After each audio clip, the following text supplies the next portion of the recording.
In the previous session, we had discussed the writer H.T. College from the Romantic period. Okay, H.T. College, William Wordsworth का दोस्त और भी बहुत सारे writer को डिस्कस किए थे, पोइट्स को डिस्कस किए, which are very important, है ना, the writer from the Romantic era. और बोला जाता है कि H.T. कॉलेज का जो वर्क विदाउट होप जो हम लोग बात किए है ना, डिजेक्शन के साथ रिलेशन, ठीक है। आज जो राइटर है, the most important writer from the romantic era का ये भी बहुत ही बेहतरीन माना जाना राइटर पीबी शैली, है ना, पर्सी बाइसी शैली, जो कि गॉडविन और मैरी वुllstonecraft दोनों के दोनों राइटर्स जो कि पहले आए थे, उसका बेटा, है ना, in the form of a son in law, okay, P B Shelley, और उसकी wife Mary Shelley is also the writer, है ना। So the whole family are the family which belongs to the writer and a writer's background from the initial of their stage. So we can say it's the most important writer P.B. Shelley along with Mary Shelley. She has written Frankenstein. सबका पढ़ना बहुत जरूरी है, तो हम लोगों ने सोचा कि why don't we just go and present, है ना, the poem that is which is also included most of the university syllabus, that is ode to the best wind, है ना। बेस्ट विंड किस तरह से अपना काम करता है, बेस्ट विंड का जन्म कहाँ से होता है, और भी जो इम्पोर्टेंट चीज हैं जो कि पूछे जाते हैं इन द फॉर्म ऑफ क्वेश्चन, है ना, वो सारी चीज को डिस्कस करेंगे आज।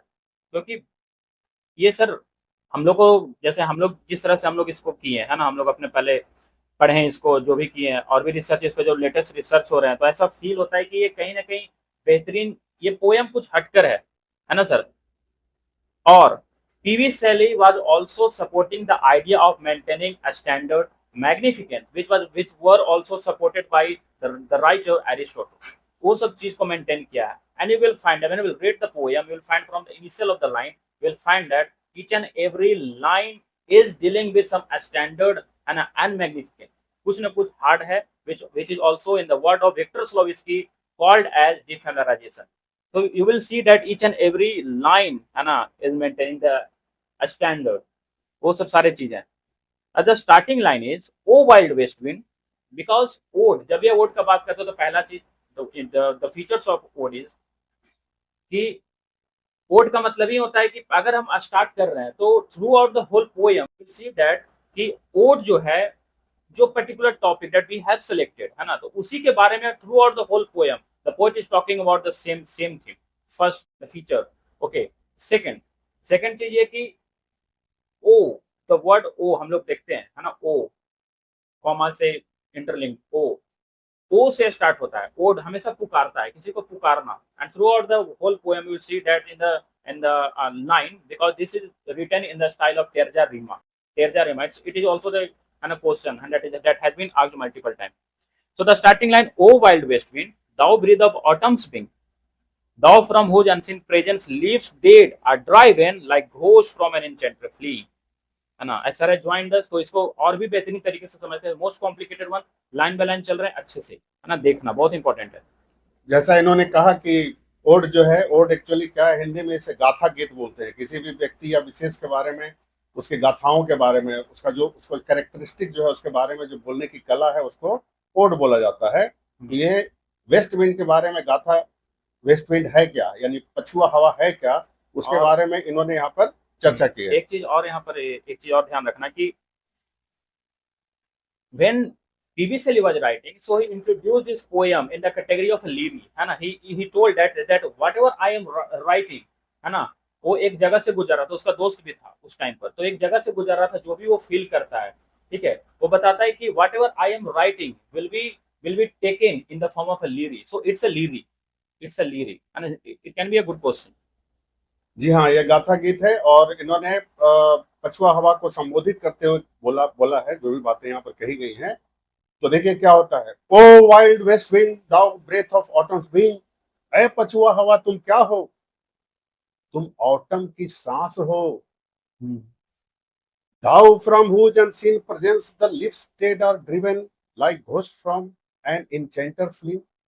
तुम्हारी जो अवस्था है वो दिखती नहीं है, तुम्हारा जो पावर है वो दिखती नहीं है, लेकिन तुम्हारे पावर से वो पत्ते जो है, जो पेड़ से लगे हुए हैं, वो इस डेड लिव्स, यानी जो मरे हुए पत्ते होते हैं, पतझड़ की मौसम की स्थिति बताई गई है, तो उन मरे हुए पत्ते जो अभी भी कुछ कुछ वहां पर लगे हुए हैं पेड़ों में, उसको तुम क्या करते हो, तुम अनसीन हो, तुम देखा नहीं जा सकता, लेकिन फिर भी तुम्हारा ऐसा एम्पावर है। वो लोग कैसे झड़ के दूर भागते हैं, वैसे भागते हैं जैसे कैसे, देखो, thou from whose unseen presence the leaves dead are driven like ghost from the enchanted feeling. जिस तरह से एक जादूगर के मुंह से वो बांसुरी का ध्वनि निकलता है जिसे भूत भागते हैं, उसी तरह से वो मरे हुए पत्ते तुम्हारी पावर से वो भागते हैं। कहां भागते हैं आगे देखिए, yellow and black and pale and hectic red. उन पत्तों की स्थिति कैसी होती है, मरे हुए पत्ते, सड़े हुए पत्ते, पीले, काले, मुरझाए एंड हेक्टिक रेड, और कुछ कुछ तो लाल पड़े हुए। लाल पड़े हुए क्यों कहा गया, क्योंकि पत्ते जब भी सड़ने की अवस्था, जब डिकेइंग अवस्था में जब आते हैं तो उनका कलर जो है, ये सारे कलर वो चेंज होते हैं, पहले पीला, फिर थोड़ा लाल, फिर उदास, ऐसा करके। तो फिर क्या है, पेस्टिलेंस स्ट्रिकन मल्टीट्यूड, यहाँ कहा गया सड़ गए, गल गए। अब उनकी स्थिति क्या हो गई, दिख रहे हैं बिल्कुल गले हुए अवस्था है। O thou who chariotest to their dark wintry bed, तुम उनको कहां लेके जाकर पटकते हो, विंटरी बेड में पटकते हो, यानी विंटरी बेड का मतलब जो हम लोग लिहाफ, जो हम लोग बिस्तर पर ऐसे बिस्तर लगाते हैं, विंटरी बेड। तो कहां लेके चला गया, उड़ा के ले गया। देखो मौसम कौन सा है, मौसम है ये ऑटम का, पतझड़ का मौसम है। उसको उड़ा के कहां लेके जा रहा है, जाड़े वाला मौसम है, जहां पर मिट्टी जो है काफी नर्म हो गई है और वो काफी ठंडी है, वहां जाके मिट्टी में इसको दफन कर देता है। ठीक है, कैसे, wintry bed. The winged seed where they lie cold and low, वो विंग्ड सीड, अब वो पत्ते क्या, पत्ते में बीज भी लगे हुए होते हैं, और उनमें कहता है कि उन्हें पंख तो होते हैं, पंख होते हैं, लेकिन क्या है, तुम्हारे डर से क्या विंटरी बेड में चले गए, they like cold and low, कहां पड़े हुए हैं, नीचे दफन हो गए हैं, cold and low. Each like the corpse within its grave, ऐसा पड़े हुए हैं मानो किसी कब्र के नीचे कोई लाश जो है वो पड़ा हुआ हो। आगे देखिए, until thine azure sister of the spring shall blow, और तब तक पड़े हुए रहेंगे जब तुम्हारी बड़ी बहन, कौन बड़ी बहन, स्प्रिंग जो आने वाला, यानी कौन सा, बसंत का मौसम, जो तुम्हारी बहन है, जब तक वो आ नहीं जाएगी तब तक वैसे ही मृत प्राय पड़े हुए रहेंगे। आगे देखिए, until thine adjust sister of the spring shall blow her clarion over the dreaming earth and fill dreaming sweet buds like flocks of feed in air with the living hues and odor plate। और जैसे ही उनका, यानी तुम्हारी बहन की जैसी clarion, एक जादू भरी आवाज का वो एक वाद्य यंत्र है जो मंत्र मुक्त कर देता है, तो वो जो बजाती है तो क्या होता है, बड़ी बहन, देखो सबसे पहले तो बड़ी बहन का हमने संबोधन किया। बहन का रोल क्या होता है यहाँ पर, बहन का रोल होता है कि अपने छोटों को बहुत प्यार से गोद में बैठाए और उसको फिर सृष्टि के प्रति अवगत कराए, खुश करने का उसका प्रयास हमेशा रहता है बहन का। ठीक है, तो फिर क्या हो गया, वेस्ट में क्या हो गया, भाई हो गया। और कैसा भाई हो, उद्दंड भाई है, उसका पावर इम्पावर इतना ज्यादा, सबको पटक पटक के मार रहा है, लेकिन उसकी बहन के मन में क्या है, दया का। तो क्या करता है, हाँ मेरा भाई इसको दफन किया, लेकिन मेरा काम है, क्योंकि मेरे मन में दया का ये है पूरा संचार हो रहा है, इसीलिए क्या है, मेरा फर्ज बनता है कि वो जो दबे हुए कुचले हुए मेरे भाई के द्वारा उन्हें पुनः मैं जीवित करूं।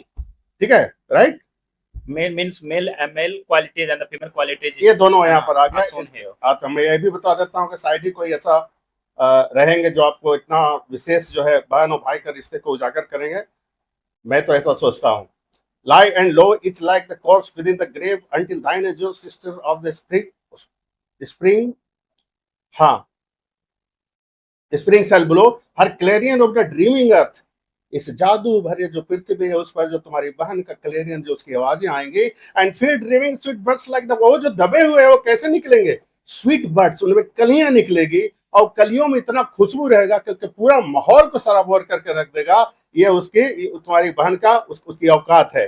अब कहाँ कहाँ फैलेगा, with the living hues of odour plain hills, मैदानों में फैलाएगा सुगंध को, उन पहाड़ों पर भी सुगंध को फैला के रख देगा। आइए, वाइल्ड स्प्रिट, तब उसको कहता है ए वाइल्ड, वाइल्ड का मतलब है एकदम अनियंत्रित, यानी कि बहुत ही शक्तिशाली। Wild spirit which are moving everywhere destroy and preserve here और हियर, अरे तुम ही तो हो, तुम ही हो मारने वाला और तुम ही हो बनाने वाला, प्रिजर्वर एंड डिस्ट्रॉय। जैसे हम लोग हिंदू मिथोलॉजी में क्या कहते हैं, शंकर भगवान को हम लोग क्या कहते हैं, डिस्ट्रॉयर बोलते हैं, और सृष्टिकर्ता का हम लोग विष्णु कहते हैं। वही यहाँ पर जो है कवि जो है बताने की कोशिश किया है, लेकिन यहाँ पर क्या हो गया, यहाँ विष्णु भी है और शंकर भी है। ठीक है, कैसे, पत्ते तोड़कर अंदर, और फिर पुनः उसका उसी का फैमिली बहन उसको उगाई है। with living hues and odor, wild spirit which are moving everywhere, destroy and preserve here or here. अब आइए, thou on whose stream mid the swift skies comes, अरे वो तुम ही ना हो जी, जो समुद्र से लेकर आकाश कर उसका रिश्ता बनाते हो, उसमें जितना भी हलचल होता है उसका जिम्मेदार कौन? तुम. एक सेकंड सर, यहाँ पर in the initial stanza we find that the poet is talking about the west wind characteristic and why the west wind is known for what purposes, है ना, right? So in the second stanza he is talking about, he is telling that the power of west wind is not just on earth, है ना. He is also talking about that the power of west wind is also we can see from earth to the sky, from earth to the sky. धरती से लेकर आकाश तक भी कैसे power है, we will see in this second stanza, right? वही यहाँ पर बताने की चेष्टा की गई है कि धरती से लेकर आकाश तक जो उसका जो संभावनाएं हैं, इसका जो एम्पावरमेंट है वो कैसे उसको हिला के रखता है, झकझोर के रखता है. आगे इन्होंने बताया है क्या करता है ये. Loose clouds like earth decaying lips of shed, जिस तरह से तुम उन पत्तों को जो पेड़ों में लगे अपनी अंतिम अवस्था में वो पत्तों को झाड़ के नीचे गिराते हो. तो आगे देखिए, सुक from the tangle bough the heaven and ocean, तो उस वृक्ष का पेड़ जो जिसका ये सर जो है वो हेवन में है और उसका जड़ जो है ये धरती पर है, उसमें जो पत्ते लगे उसकी टहनियां जो उसमें बादल लटके हुए हैं.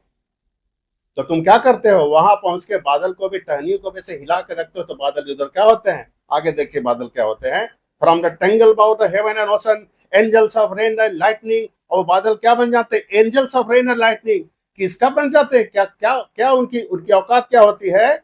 तो उनकी औकात हो जाती है, जब तुम उसको छितराते हो तो उसकी औकात हो जाती है रेन और लाइटनिंग का वो मैसेंजर हो जाते हैं, वो दूत बन जाते हैं, आने की सूचना देते हैं. कैसे, जब हम बादलों को देखते पानी लगता है बारिश होगा, अरे हाँ बारिश होगा, ठीक है, ये देखिए वो सूचना देते हैं. Angel of rain and lightning there are spread on the blue surface of thine airy surge, और उनकी अवस्था क्या होती है, इस पूरे ये नीले भरे आकाश में जो गगन है उसमें क्या हो जाते हैं, ऐसे फैले हुए बादल हो जाते हैं. उसको तुम ऐसे जब झाड़ते हो, जिस तरह से पत्ते को तुम झाड़ते हो, बादलों को तुम ऐसे झकझोर के रखते हो, तुम्हारी हवा की औकात है ना ऐसी है कि उसको भी झकझोर के रखते हो, तो बादल क्या करते हैं, इधर उधर पूरा आकाश में ऐसे आच्छादित हो जाते हैं. कैसे आच्छादित होते हैं. On the blue surface of thine airy surge like the bright hair uplifted from the head of some fierce मिनाइड.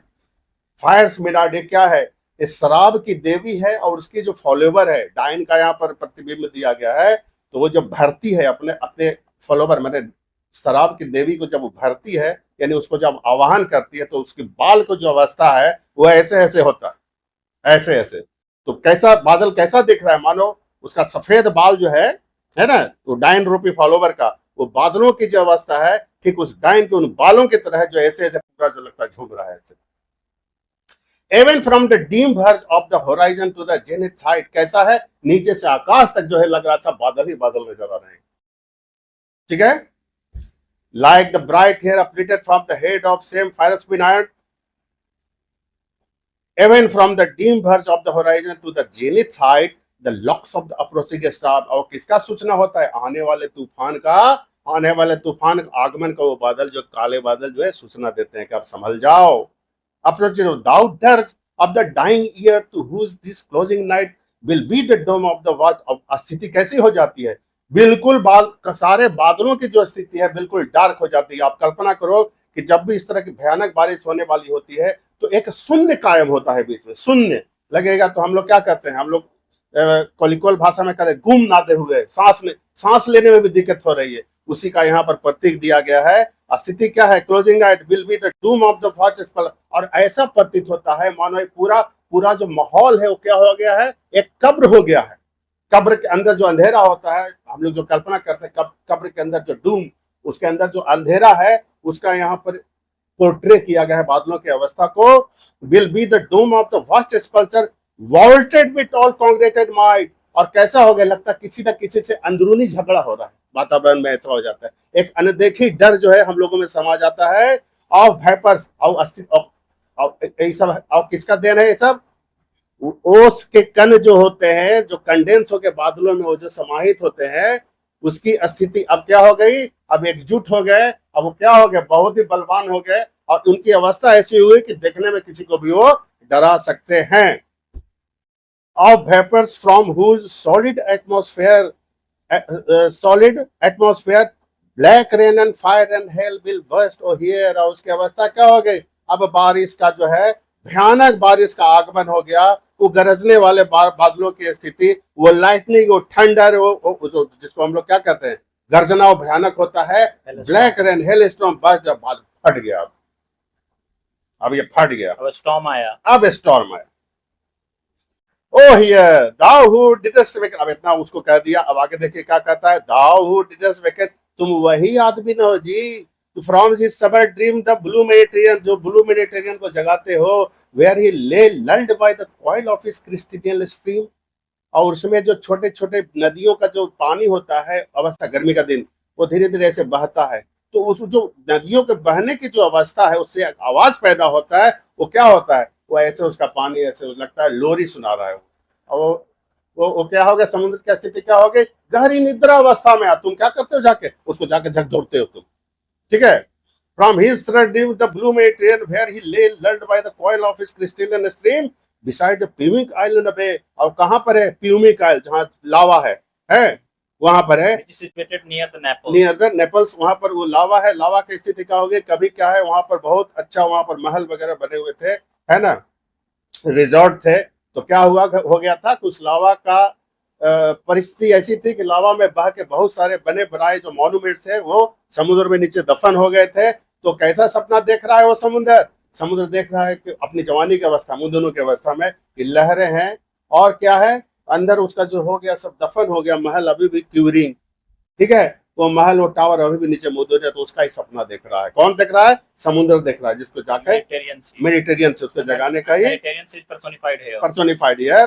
तो इसको जाने quivering within the waves intenser day, जब उसकी अवस्था थी जवानी की, उस घड़ी की अवस्था थी, उसका सपना वो देख रहा है। उसको जाके तुम जगाते हो। All overgrown with azure moss and flower so sweet the sense of fainted picture them. अंदर की अवस्था कैसी है, वो सारे वस्तुएं जो नीचे दफन हो गई थी, अब उसमें क्या हो गया है, मॉस जम गया है, घास जम गया है, काई जम गया है, और उन काइयों में अब फूल भी उगने लगे हैं। तो स्थिति, सेंस भी निकलने और लगे। उसमें सेंस क्या है, उसमें खुशबू भी आने लगी है। और सारे वातावरण को कैसे पागलपन की अवस्था में ले जाके मदहोश कर दिया है, उसकी अवस्था को ओवर पावर कर दिया है, ठीक है। Interested they all over grown with azure moss and flowers so sweet the sense fainted picturing them thou for whose paths the Atlantic level power। अब तुम ही ना हो जी, अटलांटिक सागर को भी तुम क्या करते हो, उसको भी ताकत को नापते हो, उसका भी औकात बताते हो। कैसे, cleave themselves into charge while far below the sea blooms at the oozy woods which wears the shapeless follies of the ocean। उसके अंदर क्या करता है वो, तो उसमें देखो अटलांटिक में क्या कर रहा है, तुम्हारी हवा है ना जो उसमें वर्ल पैदा करता है। तो वर्ल पैदा नहीं करता है वो, सागर डर के मारे क्या करता है, तुमको जगह दे देता है, आओ घुसो इसमें, आओ घुसो इसमें। वो वर्ल पैदा हुआ और एक नैरो पाथ भी बना और वर्ल के क्या अंदर देखिए, हम लोग क्या जानते हैं, हम लोग उस वर्ल को जानते हैं कि उसमें जो उसमें गया और सीधे जाकर नीचे दफन हो गया। तो है क्या कह रहा है, जो कुछ नहीं है, वो रास्ता दिया है अटलांटिक, उतना बड़ा सागर, तो भी तुमको रास्ता देता था कि जाओ नीचे जाकर, नीचे जाओ, नीचे जाओ। होल पैदा करता है, नैरो पाथ पैदा करता है, तुम आसानी से तुम वहां पर पास कर दो। कैसे, कोई किसी को रास्ता क्यों देता है, डर के मारे देता है, ठीक है, ज्यादा शक्तिशाली उसको पहले रास्ता देता है। हम लोग देखते होंगे राह चलते कभी कभी क्या होता है, कोई नेता का कुछ आता है तो सबसे पहले भीड़ को किनारे कर दिया जाता है। तो भाई ये बहुत बड़ा नेता वेस्टविंड, देखिए आगे। And in geographical thing, we can say that the poet is actually talking about El Nino effect और La Nina effect, है ना। अचानक हवा चलना, फिर वापस हवा, है ना सर, तो उस टाइप का इफेक्ट यहाँ पर डाला गया। यहाँ पर चला वर्ग है, नीचे चला गया वाइल फार बिलो, तो नीचे जाके क्या हो जाता है, तुम्हारे डर तुमकी गर्जना से नीचे जो अटलांटिक के नीचे जो बने हुए फॉलिजेस बने हुए, जो ऊपर देखने में तो गीले लगते हैं लेकिन तोड़ने में सूखे हैं, वो भी डर से अंदर कांपने लगते हैं, थरथराने लगते हैं। दाई वॉइस, तुम्हारी आवाज से, and suddenly grow grey with fear, उनकी अवस्था कैसी हो जाती है, डर के मारे उनका चेहरा क्या हो जाता है, राख की तरह काला हो जाता है कि बाप रे बाप आया। कैसा डर है, अनजान डर है, तुमको कोई देख नहीं रहा है। तो जैसे भूकंप जब आता है तो इंसान की स्थिति क्या हो जाती है, क्या हो गया, क्या होगा कोई पता नहीं है, अनजान है, ठीक है। वैसा डर सबके आ जाता है, तो तुम उसको भी हिलने डुलाने वाले तुम ही हो। अब ये कहता है, अब कभी जो है अपने बारे में बोलता है, if I were a dead leaf thou mightest bear, if I were a swift cloud to fly with thee a wave to pant beneath thy power I share. तो अपनी अवस्था कहता है, काश इफ आई वेयर डेडली, मैं भी उन सड़े हुए पत्तों की तरह रहता जिसे तुमने पेड़ों से उठा के बाहर अपने साथ उड़ाया।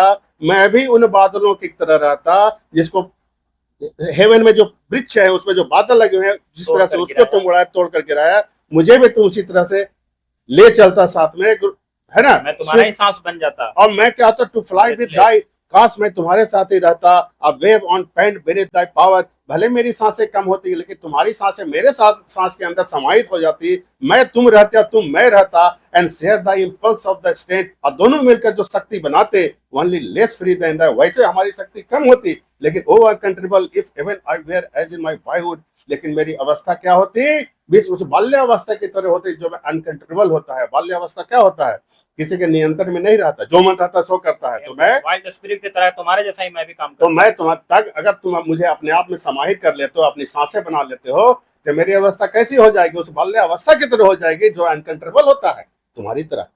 ठीक है, अगर करते तो ऐसा होता। तो अगर करते, ये इच्छा कर रहा है, I if I were uncontrollable even I ever as if my boyhood and could be the comrade. अब क्या होता है, तुम्हारा साथी बन के तुम्हारे साथ चलता, जब तुम्हारे में सांस ले रहा हूँ, तुम्हारे साथ तुम्हारे साथ उड़ाए जा रहा हूँ, जो बोल रहा है तुम्हारे साथ ही हो रहा है। तो एक तरह से क्या मैं तुम्हारा कंपेनियन बन गया हूँ, मैं तुम्हारा कॉमरेड, मैं तुम्हारा कंपेनियन बन गया हूँ। और तुम्हारे साथ क्या होता है, comrade of my wandering over heaven as then when the outstrip the sky, और आसमान में साथ ही तुम्हारे साथ भटक रहा हूँ, तुम्हारे साथ भटक। हाँ, स्कार्स स्ट्रीम्ड विजन, तो कैसा रहता, भले ही हंसी का पात्र होता मैं, दिखने में तो लग रहा है कि नहीं क्या बोल रहा है, लेकिन सच्चाई है, मेरे मन की बात है। आई वुड नेवर हैव स्ट्रिवन, तो क्या होता, अगर ऐसा हो ही जाता, और ऐसा हो ही जाता, तो मैं आई नेवर हैव स्ट्रिवन एज दस with thy in prayers in my, और क्या हो जाता, मैं इधर उधर भटकता नहीं, मुझे ज्यादा प्रयास करने की जरूरत नहीं पड़ती।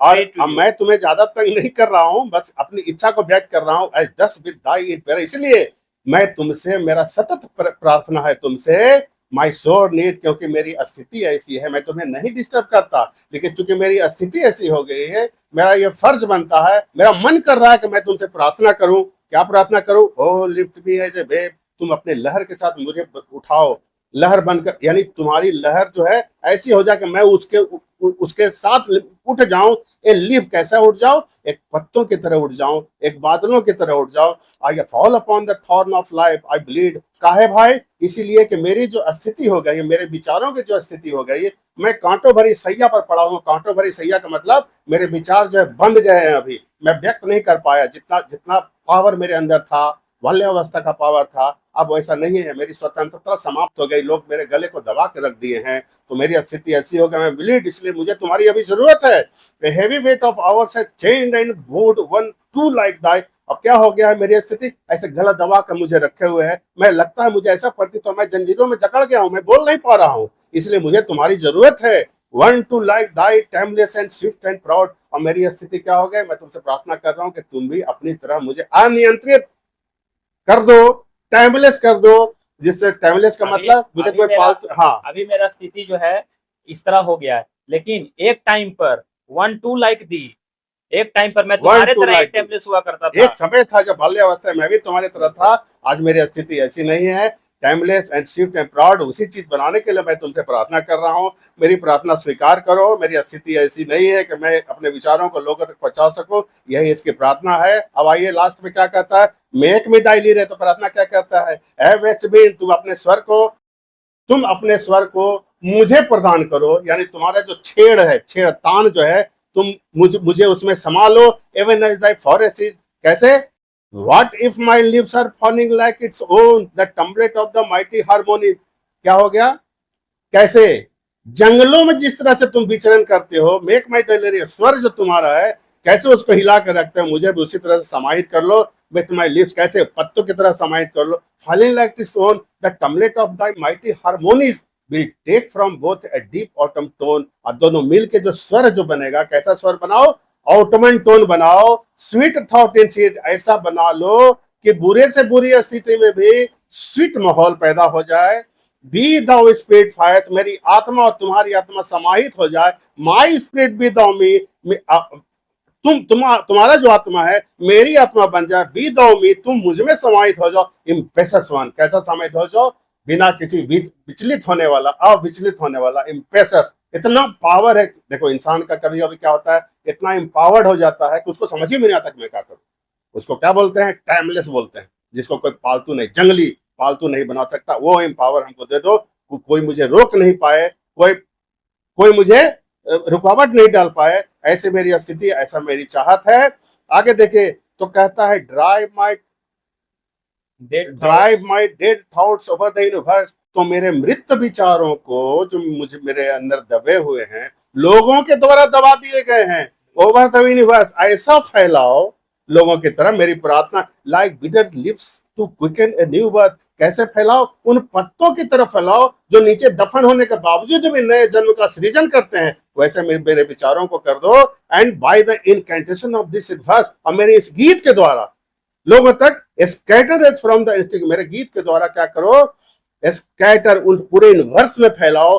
एज फ्रॉम एंड, जिससे अनबुझे जो आग होते हैं उसका जो चिंगारी और राख होता है वो जैसे वातावरण में फैलता है, उस तरह से मेरे विचारों को उस तक पहुंचा दो, है ना।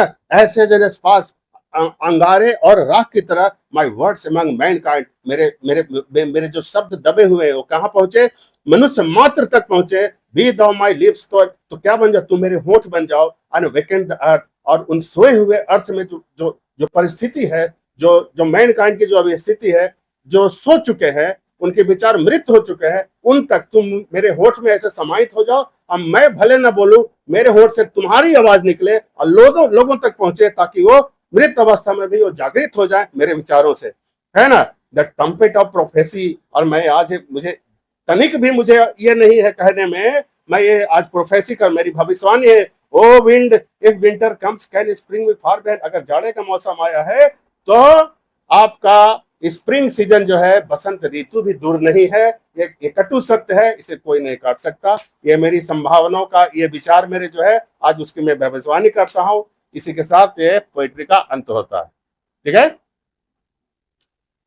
तो बहुत ही बेहतरीन पोयम जो कि हम लोगों ने देखा, because it was very complicated and it was, है ना, एक एक तरह का कि इसमें कुछ कुछ कुछ चीज ऐसे हैं जो कि पिक्चर्स क्रिएट किए गए हैं, है ना, जो कि आसानी से इस तरह से नहीं बताया जा सकता है। ठीक है, आपको समझना होगा, आपको आपको भी इमेजिनेशन के थ्रू आपको जाना होगा कि हाँ, अगर इस टाइप का पिक्चर है, suppose sir has actually, sir as well as the poet has created the picture of a tree, है ना, whose head is in the heaven and the steam is in the ocean, है ना, and the बो, जो कि डाली पर cloud उगे हुए हैं, क्लाउड को गिराया जा रहा है, and the same in the same way as the leaves are shed from the tree. Okay, the poet's imagination, तो आपको इसमें जाना होगा। And I think we are done with the poetry. So overall हम लोग इसी में देखे हैं, because the poet wants to go for some societal change, है ना, सोसाइटी को बदलना, है ना, कुछ नया इफेक्ट लाना, कुछ इस तरह का बात इसमें जो राइटर है, पोएट है, ये करना चाह रहा है। मेन जो मकसद है इस पोइट्री का वो है, उसका कहने का मतलब है, देखिए उसके विचार बिल्कुल स्वच्छ हैं। उसके विचार, वो जानता है कि मेरी अवस्था का मैं क्या सोच रहा हूँ। मैं बेनिवोलेंस के लिए सोच रहा हूँ, समाज की अच्छाई के बारे में सोच रहा हूँ, लेकिन सराउंडिंग ऐसा है कि मेरे गले को दबा के रख दिया गया है, मेरे विचार बाहर नहीं आ रहे हैं।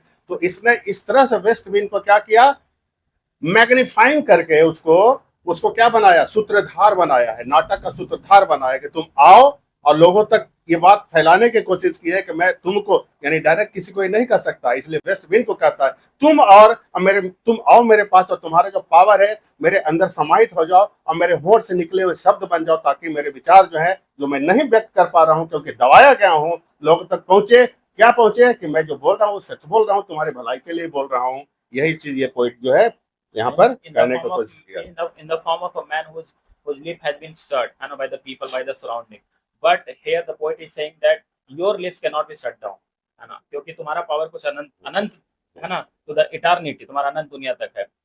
और सोसाइटल चेंज का इसमें बहुत बड़ा बात हुआ है ना। और पोएट जो है गिरा हुआ था, he was cursed by the misfortunes of the life, है ना। So this were the things we wanted to discuss with you, and tomorrow we will be meeting soon with our new lecture, new discussion on some important topic. ठीक है, till then have a great day.